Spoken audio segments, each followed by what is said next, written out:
নমস্কার, অনেক দিন পর আবার আপনাদের কাছে ফিরে এলাম নতুন একটা ব্লগ নিয়ে। যদিও আমাদের কাজ আগের দিন দেখেছেন যে মালপত্র চলে এসছে এবং মালপত্র দিয়ে আমাদের কাজ শুরু হয়ে গেছে। আসলে আজকে যখন আমি ভিডিওটা করছি আপনাদের জেনে খুব ভালো লাগবে যে আমরা আমাদের আশ্রমের বাউন্ডারিটা ঘিরতে সক্ষম হয়েছি এবং কিভাবে আমরা আমাদের এই বাউন্ডারিটা আস্তে আস্তে ঘেরার জন্য আমরা এগোলাম, সেটাই আপনাদের সামনে তুলে ধরাটা আমাদের মূল লক্ষ্য, যে কত পরিশ্রম আমাদের করতে হচ্ছে। তো একটা কথা বলার নয় যে আমার কাজে বাধা আসেই, আমরা যে বালিটা এনেছিলাম সেই বালিটা আমাদের ফেরত দিতে হয়েছে, কারণ সেই বালিটা আমাদের ঠিক ছিল না। তাই আমাদের মিস্ত্রিদাকে নিয়ে আমরা চলে এসেছি নতুন বালি কিনতে, এবং এই বালিটি যথেষ্টই ভালো এবং এই চাচা আমাদেরকে খুব ভালোই বালি দিয়েছেন এবং কম রেটে। যাই হোক, আমরা এবার বালি নিয়ে আস্তে আস্তে বাড়ির দিকে এগোবো। বাড়ির দিকে এগোনোর পর আমাদের কিন্তু ওইদিকে কাজ চলছে, ওইদিকে আমাদের বাইন্ডিংয়ের কাজ চলছে এবং আপনাদের জেনে খুব ভালো লাগবে যে আমিও একটু বাইন্ডিং করা শিখে গেছি এবং আমাদের যে কাকুরা ছিলেন তারা আমাকে বাইন্ডিং শিখিয়েছেন। ফলে এই যে পিলারগুলো তৈরি করা হয়েছে তার কিছু বাইন্ডিং কিন্তু আমি নিজে হাতে করেছি। এই যে কাকু বাইন্ডিং করছেন এবং কাকু আমাকে বাইন্ডিং করা শেখালেন যে ভাইপো এইভাবে বাইন্ডিং করো, দেখো খুব তাড়াতাড়ি শেখা যায়। এবং আমি দেখলাম যে খুব তাড়াতাড়ি আমি বাইন্ডিংটা শিখতে পারলাম। তো আস্তে আস্তে এগোই আমাদের পরবর্তী পদক্ষেপের দিকে। অলরেডি আমাদের পিলার ঢালা কাজ শুরু হয়েছে। প্রথম দিন কাজে আমি একটু তাড়াহুড়ো করছি, কারণ তখন ভোটের ট্রেনিং ছিল, ফলে তারা আমাকে একটা দেখিয়ে দিতে চাইছে যে কিভাবে পিলারটা ঢালা হচ্ছে এবং আমার পছন্দ মতো হচ্ছে কি না। তাই প্রথম পিলার ঢালার পরেই কিন্তু আমি ভোটের ট্রেনিংয়ে চলে গেছিলাম। এটা আমার বাল্যকালের বন্ধু, বলা হয় স্বরূপবাবু সেখানে থাকবেন যেখানে নাকি আমি থাকবো। একদম ছোটোবেলা থেকেও আমার বন্ধু এবং আমার আপদে বিপদে সবসময়তে আমি যাকে পাই তার নাম স্বরূপ বিশ্বাস, আমার ছোটোবেলাকার বন্ধু। ওর ভালো নাম সুমিত, আমরা ওকে স্বরূপ বলে বলেই অভ্যস্ত। যাই হোক, আমি বলেছিলাম যে আমি বাইন্ডিংয়ের কাজ অনেকটা শিখে গেছি এবং সেরকম দেখুন আমি বাইন্ডিং কিন্তু এটা আমি নিজে হাতেই করছি এবং পুরো বাইন্ডিংটা করতে আমার মোটামুটি মনে হয় 15 থেকে 20 মিনিট মতো লেগেছে। তবে বাইন্ডিংটা করতে পেরে আমি সত্যিকারেই খুব খুব খুব খুশি, কারণ এটা খুব সহজ কাজ নয় এবং গুরু যদি ভালো হয় তাহলে শিষ্যও ভালো হবে, কারণ আমাকে যারা বাইন্ডিং শিখিয়েছেন তারা ডেফিনেটলি ভীষণ ভীষণ ভালো।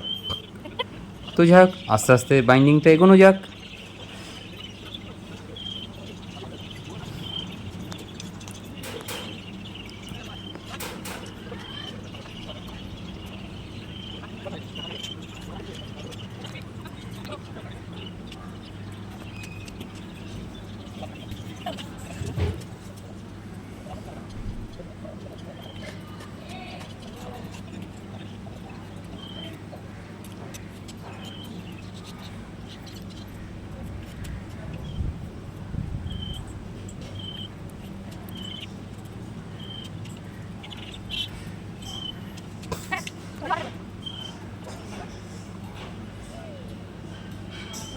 অবশেষে কোমর লেগে গেছে, আর পেরে উঠছি না। আসলে অভ্যাস না থাকলে যা হয়। এটা দ্বিতীয় দিনের কাজ চলছে, আপনারা দেখবেন ওইদিকে অনেকগুলো পিলার দেওয়া হয়ে গেছে। ফলে এটা দ্বিতীয় দিন বাইন্ডিংয়ের কাজ করছি এবং এই পিলার দিতে মোটামুটি আপনার 8 দিন মতো সময় লেগেছে, কম বেশি 8 দিন সময় লেগেছে টোটাল পিলার কমপ্লিট করতে। 8 দিনেরও বেশি লেগেছে, আমার খুব সম্ভবত 9 দিন লেগেছে। আজকে দিনে দাঁড়িয়ে আমি সেটা হয়তো ভুলে গেছি। তো বাইন্ডিং করা প্রায় শেষের পথে, লাস্ট রডটা বাড়তে পারলেই একটি পিলারের কাঠামো রেডি।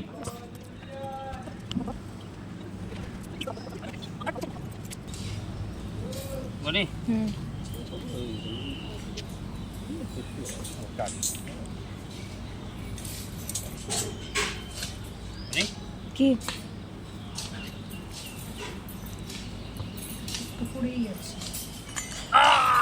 অবশেষে বাইন্ডিংয়ের কাজ সম্পূর্ণ হলো। আমি পারলাম একটা বাইন্ডিং সম্পূর্ণ করতে। এরই মধ্যে আমাদের গ্রামের ছোট ছোট ভাইরা, আমরা পাটবান বলি, অর্থাৎ শিব ঠাকুরকে নিয়ে তারা বাড়িতে এসছে এবং অনেকদিন পর দেখা হলো। ভালো আছি রে। যাই হোক, আপনারা একটু দেখে নিন গ্রাম্য পাটবান। ঢুকে গেছে যখন আবার করে নাকি।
ভালো থাকিস, যাবো যাবো।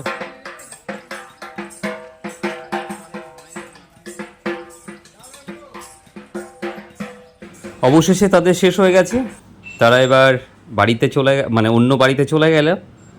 আমাদের দেখুন অনেক অনেক পিলার দেওয়া হয়ে গেছে এবং এটা অন্তত 3-4 দিন পরের কাজ। পিলারগুলোকে সরিয়ে অন্যত্র রাখা হচ্ছে, কারণ সেখানটাতে আবার পিলার ঢালা হবে। এক একটা পিলারের ওজন নাই করে 1 কুইন্টালের ওপরে। ফলে এগুলোকে এক জায়গা থেকে আরেক জায়গায় সরিয়ে রাখাও চারটেখানি ব্যাপার নয়। সত্যি কথা বলতে আমি একটা পিলারও সরাতে ঠিকভাবে সাহায্য করতে পারিনি, কারণ এত ভারী জিনিস তোলার অভ্যাস আমার নেই। আর আমার একটু হালকা করে একদিন বুকে একটু মানে ব্যথাও পেয়েছি, ফলে আমি ওদের সঙ্গে হাতে হাত লাগাতে পারিনি।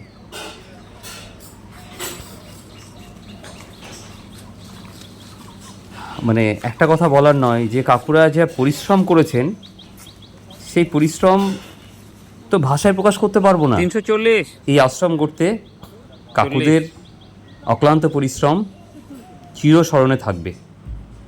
কাকুদের সাথে আমি আবার বাইন্ডিংয়ের কাজে একটু লেগেছি। মশলা মাখা চলছে। আসলে আজকে টার্গেট নেওয়া হয়েছে বেশ কিছু আমরা ঢালাই করে ফেলবো এবং আমাদের কাজটা বেশ দ্রুতই এগোনোর চেষ্টা আমরা করছি। আমাদের মেন মিস্ত্রিদা, এরা হচ্ছে কাকু।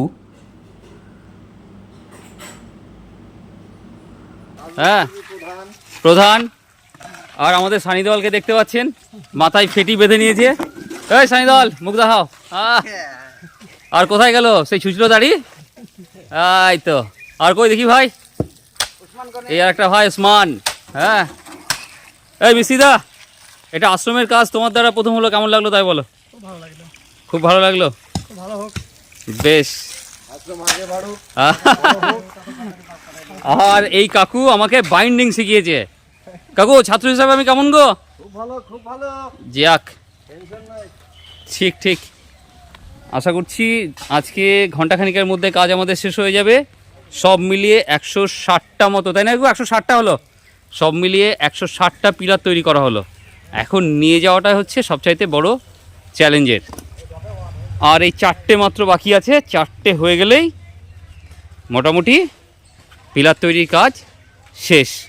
পিলার তৈরির কাজ শেষ হওয়ার পর আমার বন্ধু সঞ্জীব সেগুলো দেখতে এলো এবং আমার বাবা দেখতে পাচ্ছেন সেই পিলারগুলোকে জল দিচ্ছে, কারণ পিলারগুলোকে যদি জল না দেওয়া হয় তাহলে পিলারগুলো ঠিক মজবুত হবে না, তাই বাবা ওখানে কঠোর চেপে ধরো। পরিশ্রম করে চলেছেন। চেপে ধরো হালকা করে, তাহলে হয়ে যাবে। যাই হোক বাবা, তুমি আছো জন্য এত কাজ করতে পারি। এর মধ্যেই আমরা তারগুলোকে কিনে ফেলেছি। এও আমার বাল্যবন্ধু সরজিৎ দা, ছোটোবেলায় আমরা একসাথে বড় হয়েছি। একসময় সরজিৎ দার চাইতে আমার গায়ের শক্তি অনেক বেশি ছিল, তবে ইদানিংকালে সরজিৎ দা চাইলে এটা আমাকে ওজন দু কম তিনখানা আছাড় মারতে পারে, 31 এ নিয়ে কোনো ডাউট আমার নেই।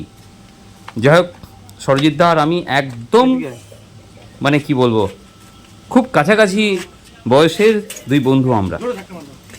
আমরা সব মিলিয়ে 4 কুইন্টাল মতো কাঁটা তার কিনেছি। এর মাঝখানটাতেই আমাদের দেখলাম জমিটা অত্যন্ত গাছ হয়ে গেছে, পার্থেনিয়াম হয়ে গেছে, তাই আমি আর আমার ছাত্রসম ভাই সাগর তাকে নিয়ে চলে এসেছিলাম আচ্ছা, জমিতে সকাল সেগুলোকে থেকেই পরিষ্কার করতে। আমি আর সাগর লেগে পড়েছি জমি পরিষ্কার করার কাজে। দেখতে পাচ্ছেন সারা জায়গাটা পার্থেনিয়াম গাছে ভর্তি হয়ে গেছে। এখন এই গাছগুলোকে সব পরিষ্কার করতে হবে, কারণ কিছুদিন পরেই এই জমিতে বাউন্ডারি দেওয়ার কাজ চলবে। ফলে এগুলোকে পরিষ্কার করা অত্যন্ত জরুরি, এবং কিছুদিনের মধ্যে কয়েকজন বিশেষ ব্যক্তিত্বও এই জমি পরিদর্শনে আসবেন। তো যাই হোক, এখন আপাতত আমরা কাজ করি। আমি এই রাস্তাটাকে ক্লিয়ার করি। হ্যাঁ,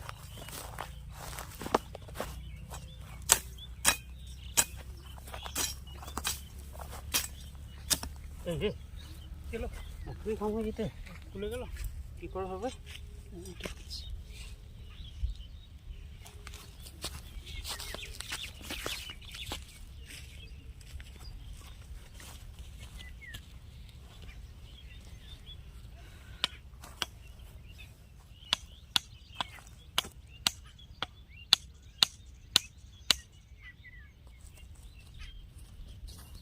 এই লাইনটাকে পুরোটা কভার করে দিয়ে আসার সময় এটাকে কভার করে দেওয়া, উপরটা একটু করতে হবে।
তো সাগর ভালো। আজকে সাগর সকাল থেকে কাজ করেছে, ভোরবেলায় ঘুম থেকে তুলিয়ে কাজে চলে এসেছি দুজন। আপাতত আমাদের কাজ মোটামুটি এখানটাই শেষ। এখন বৃষ্টি না হলে আর কোনো কাজ করা সম্ভব নয়। এই যা রোদ আর যা গরম, যাক ঠিক।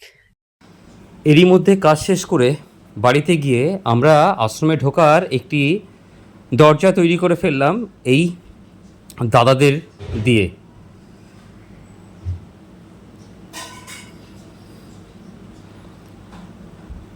এখন সেইগুলো যে পিলারগুলো তৈরি হয়েছিল সেই পিলারগুলোকে অন্যত্র সরানো হচ্ছে।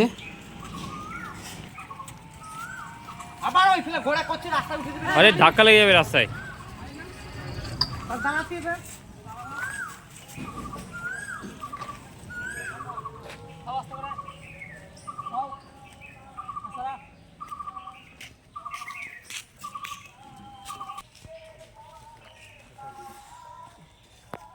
আসলে এগুলো সরানোর কাজ চলছে। জায়গাটি পরিষ্কার করার প্রধান কারণ হচ্ছে আমার ঠাকুমা ঠাকুরদাদার বাৎসরিক অনুষ্ঠান অনুষ্ঠিত হবে, প্রত্যেক বছর এই সময় হয়, তাই জায়গাটাকে আমাদের কি করে দিতে হচ্ছে, পরিষ্কার করে দিতে হচ্ছে, নাহলে সেখানে প্যান্ডেল হবে কি করে। যাই হোক, কাজ এগোচ্ছে আমাদের। এখন আমাদের বড় চ্যালেঞ্জ এগুলোকে নিয়ে যাওয়া। সেগুলো আমরা আস্তে আস্তে আপনাদের কাছে তুলে ধরবো যে আমাদের কত কষ্ট হয়েছে এগুলো নিয়ে যেতে, এবং আমাদের এই আশ্রমের সেই পিলারগুলো করতে আমাদের কত কত পরিশ্রম করতে হয়েছে। আজকে এইটুকুই। অন্য আরেকদিন আপনাদের আরেকটা এপিসোড নিয়ে ফিরে আসবো। সকলে ভালো থাকবেন এবং আমাদের সঙ্গে থাকবেন। প্রণাম নেবেন।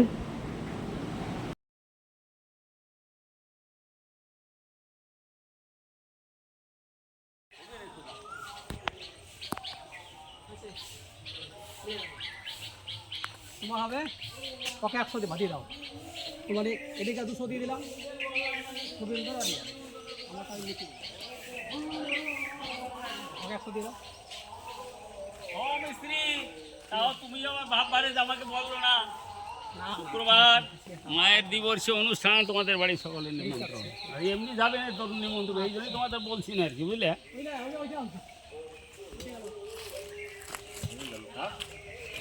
আর বাপরে,